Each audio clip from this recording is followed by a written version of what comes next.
If you grew up in the 1970s and were a comic book reader, then you'd probably be familiar with Dim Mak, the mythical touch of death that martial artists use to kill opponents with seemingly innocuous touches or minor blows to specific points of the body. This deadly secret could be yours for a pittance during the 1970s. All you needed to do was send away for a cheap book and you too could hold the secret power of ancient martial arts masters. This is the Overlooked Hotel, and this is the story of Count Dante, the deadliest man alive. The secretive and deadly powers of martial arts have long been the stuff of legend. There are those who, even now, believe that Bruce Lee was killed by a Dim Mak blow, the vibrating palm, which set up an internal physical chain reaction that eventually killed him days later. We'll come back to that in a future video. So you might think that it was irresponsible, to say the least, to be offering such lethal power to any spotty youth who wrote off for Count Dante's free brochure in the hope of learning how to take out the school bully with a simple poke of the finger.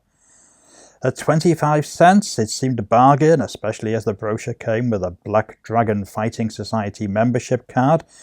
Quite the deal, given that the ads assured us that until recently members had been sworn to secrecy through an initiation ceremony of blood. How Count Dante had avoided being taken down by the tongs for breaking this vow of silence is unclear. But then again, he was the deadliest man alive, so maybe he'd simply killed anyone who came after him. Dante's ads were notable for their outrageous promises and bloodthirsty nature. There's no suggestion here that these deadly fighting secrets were for self-defense. No, the ads promised lethally savage ripping, tearing, slashing, clawing and gouging techniques, as well as the less deadly but arguably much cooler ability to break a brick in two with your bare hands, after only minutes of training. With such lurid claims, outrageous ads, and a comic book villain-style name, it might be easy to believe that Count Dante was little more than a fictional front for a corporate organisation conning kids with roughly cribbed martial arts informational booklets that nobody would ever follow for long enough to realise that it was all a rip-off. But you'd be wrong. In fact, Count Dante was a real person and a genuine martial arts expert. Born John Keehan into a wealthy Irish-American family in 1939, he'd begun to study martial arts in the late 1950s, and by the early 60s was a 7th Dan black belt in karate, as well as a master of other fighting methods. By all accounts, Dante was obsessed with the more brutal martial arts techniques and developed his own variant, Kata Dante, which emphasized street fighting and rapid-fire assault over the more formal methods of other systems. This invariably led to tensions with other schools, which culminated in 1965 with Dante and an associate attempting to dynamite a rival judo school. Hardly the way that we've been told by movies that martial arts rivals sort out their differences. He escaped with a 2 years probation for mischief, which seems rather lax of the courts. He was also at this time a hairdresser, allegedly working on the coiffured locks of Playboy bunnies, amongst others. This latter claim may have been more Count Dante mythology, of which there's quite a lot, but some publications at the time were certainly amused that the deadliest man alive was also a ladies' hairstylist. I rather like the idea though, it's classic superhero stuff. Mild-mannered hairdresser by day, lethal karate killer by night. Here's a 1967 interview with him before he assumed his new deadly identity. The man behind the championships is Mr. John Keehan. Well, Mr. Keehan, what's karate all about, anyway? Well, karate is an oriental means of self-defense which is now used as a sport. Is it very popular in the United States? Well, it's very popular, especially here in Chicago, which is about the strongest concentration of karate in this country. Why? What is the attraction of this kind of thing?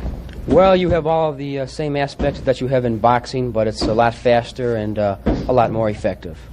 In 1967, he legally changed his name to Count Juan Rafael Dante, claiming that his family had fled Spain during the Civil War and changed their names to hide their identity. This was, of course, untrue.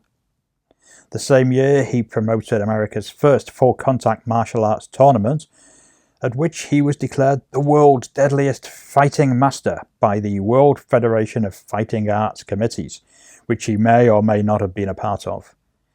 How they reached this conclusion remains unclear. He then retired from the ring, effectively securing the title for life.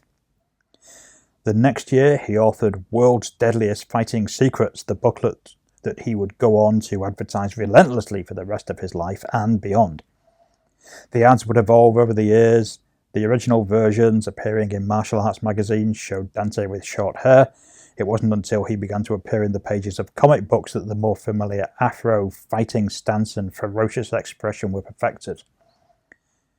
The wording of the ads also became more dramatic, often punctuated with the more exciting words in capitals for tabloid-style emphasis, aimed at hooking in the sort of reader for whom a couple of paragraphs of small type might have otherwise seemed daunting.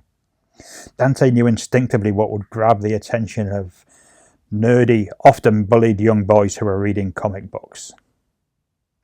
The ads became so ubiquitous that Monty Python spoofed them in their 1973 brand new book with a full-page spoof ad promoting the Welsh martial art of lap goch, which requires no intelligence, strength, or physical courage.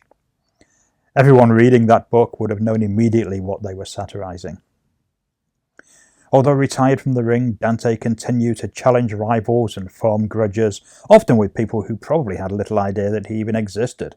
For instance, at one point he turned up outside Muhammad Ali's house to challenge him to a fight. Ali rather sensibly ignored him. In 1970, he and several disciples visited the Black Cobra Hall of Kung Fu Kempo in Chicago, and the resulting fight saw one man almost lose an eye and another, part of Dante's crew, dead from a knife wound. The incident did little for Dante's reputation in the martial arts world. By 1974, the success of Enter the Dragon and the death of its star Bruce Lee a year earlier meant that film studios were keen to find new martial arts stars to ride the wave of popularity that the genre was having. And of course, if that star could be a white American as opposed to an Asian, all the better as far as US producers were concerned. Dante was flown to Hollywood for a screen test, which he failed miserably. Unable or unwilling to pull his punches, he injured several of the actors performing with him. The project was pulled, and Dante's screen career was over before it even started. At a loose ebb and not making enough from his mail-order death courses, he would go on to dabble in various unlikely careers. As well as returning to his career as a hairdresser, he became a beauty stylist, a used car salesman, and an adult bookseller. On May 26, 1975, a week after appearing at a martial arts convention, Count Dante died in his sleep, aged just 36. The official cause of his death was unspectacular, a bleeding ulcer. Invariably, some claim a more sinister reason for his sudden demise. That Dante had fallen foul of his own techniques and that somebody had slipped him the hand of death at the convention a week earlier. Count Dante has since slipped into the realms of pop culture mythology over the years. He's been the subject of comic book biographies and fictional adventures, which seems only fitting given where his ads often appeared. And a documentary about him was in the works around 2010, though it seems to have hit several problems and the website ceased updating in 2021. If you are filmmaker Floyd Webb, we'd love to hear from you and find out what's gone on with this project. In prepping this video, I also discovered that there's a 2022 book about Count Dante. For those of you who want to dive deeper into the story, I'll put a link below. And of course, there's a band called Count Dante and the Black Dragon Fighting Society. Why wouldn't there be? The Black Dragon Fighting Society still exists under the control of Bill Aguilar, son of Dante's successor William V. Aguilar. They no longer advertise in comic books, but are still selling the world's deadliest fighting secrets, which now costs $30, and assorted merch. I'll link it below. Did you ever respond to Count Dante's ads? Were you a member of the Black Dragon Fighting Society, and have you ever killed a man with a single blow? Let us know in the comments.